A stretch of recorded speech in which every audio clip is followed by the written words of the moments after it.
Hi, it's Julie. It's Swetha. And Franz, and we'd like to invite you guys to check out our prototype video.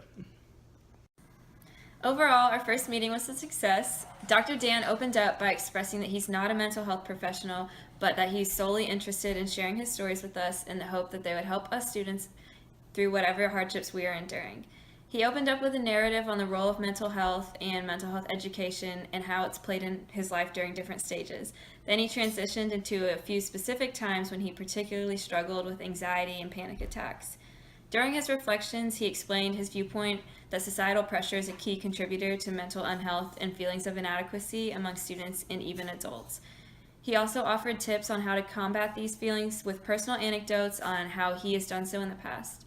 He continued on to describe the importance of friendships and how kindness and empathy are two valuable traits that can be used to have a serious positive impact on the life of someone who is struggling. After Dr. Dan finished his narrative, he opened the floor to questions and a discussion on the different types of pressures that biomedical engineering students have to face. We also discussed the BME program at UT and ways that we as students thought the department could help us reduce stress levels. This discussion overall was really enlightening in that it definitely bridged the differing mentalities between students and BME professors. Both parties gained insight on the needs of the other, and ultimately this discussion is exactly the direction that we had hoped that this event would take, and we are incredibly pleased with the results.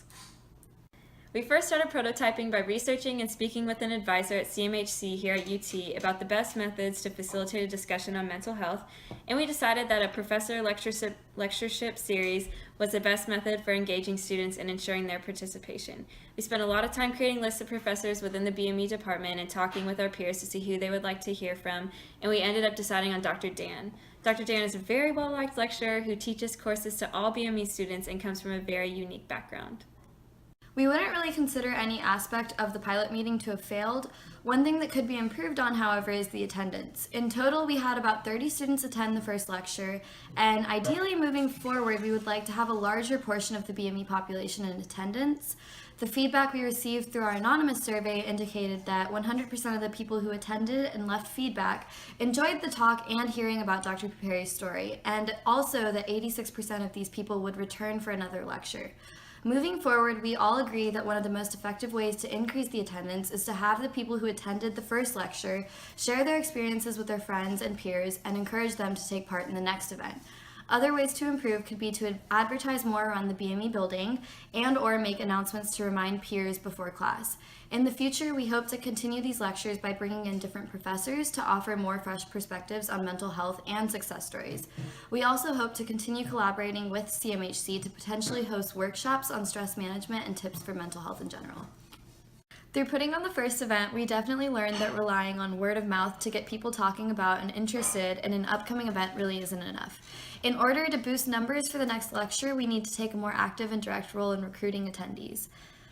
After building, prototyping, and testing our idea quickly, we learned that within our major, it was fairly easy to ensure that there would be a substantial audience present for our first event.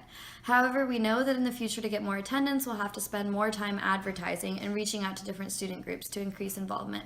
We also realized that the use of technology and social media can really increase interaction during our events and before our events. We plan on making our future presentations themed. For example, we'd like to implement themes such as social media, gratitude, eating disorders, and healthy sleeping habits. We'd also like to incorporate components that are smaller in nature but have a larger effect. When we put on Gratitude Week, students talked about it for quite a while after in a positive light. For example, we may increase positive messaging on electronic streams around campus and show info advertising mental health resources on campus. In terms of scale, we'd like to keep these talks up with our fellow students, BME specifically. Within the next year, we'd hope to expand to UT Engineering overall, empowering other engineering student groups to own their own mental health projects that model ours. Ultimately, we'd be able to apply the model to each major at UT, although that's a far-reaching goal. If we were to advance to the next stage, we would use the resources provided to put on events for a larger audience. Specifically, the money would likely go towards food, as this helps attendance quite substantially. Hey Med, we've really enjoyed your funding, and it'd be awesome if we could keep this relationship going. Once again,